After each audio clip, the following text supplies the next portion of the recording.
Assalamualaikum warahmatullahi wabarakatuh. Perkenalkan, nama saya Fajar Fahji, angkatan 23, kelompok 4, nomor 42. Dengan dosen pengampu materi Bapak Insinyur Muhammad Syafril Harahap MSI. Saya merupakan peserta Latsar CPNS 2021 yang diselenggarakan oleh BKPSDM Kabupaten Tapanuli Tengah bekerja sama dengan BPSDM Provinsi Sumatera Utara. Dan kali ini saya akan menjelaskan mengenai mind mapping etika publik. Yang pertama, kita harus memahami apa itu etika. Etika adalah refleksi atas baik atau buruk, benar atau salah yang harus dilakukan atau bagaimana melakukan yang baik atau benar. Sedangkan moral adalah kewajiban untuk melakukan yang baik atau apa yang seharusnya dilakukan. Etika publik adalah refleksi tentang standar atau norma yang menentukan baik atau buruk, benar atau salah perilaku, tindakan, dan keputusan untuk mengarahkan kebijakan publik dalam rangka menjalankan tanggung jawab pelayanan publik. Kode etik adalah peraturan yang mengatur tingkah laku dalam suatu kelompok khusus. Sudut pandangnya hanya ditujukan pada hal-hal prinsip dalam bentuk ketentuan-ketentuan tertulis. Terdapat 12 kode etik ASN. Yang pertama, melaksanakan tugasnya dengan jujur, bertanggung jawab, dan berintegritas tinggi. Yang kedua, melaksanakan tugasnya dengan cermat dan disiplin.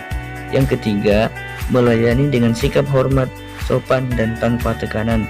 Yang keempat, melaksanakan tugasnya sesuai dengan peraturan perundangan yang berlaku.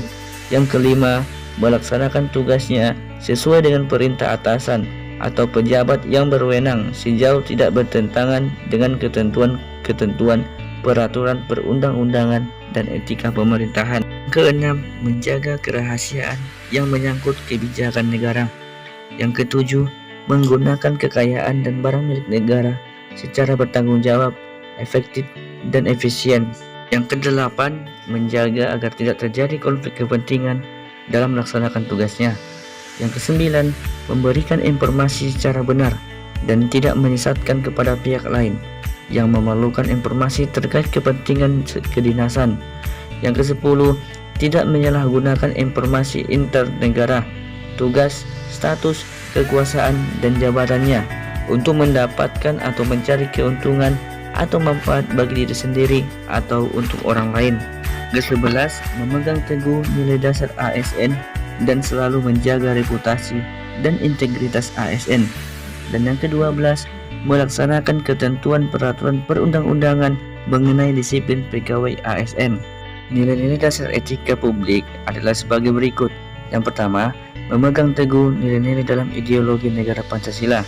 Yang kedua, setia dan mempertahankan Undang-Undang Dasar Negara Kesatuan Republik Indonesia tahun 1945.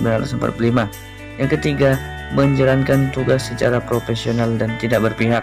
Yang keempat, membuat keputusan berdasarkan prinsip keahlian.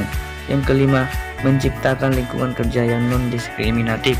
Yang keenam, memelihara dan menjunjung tinggi standar etika luhur.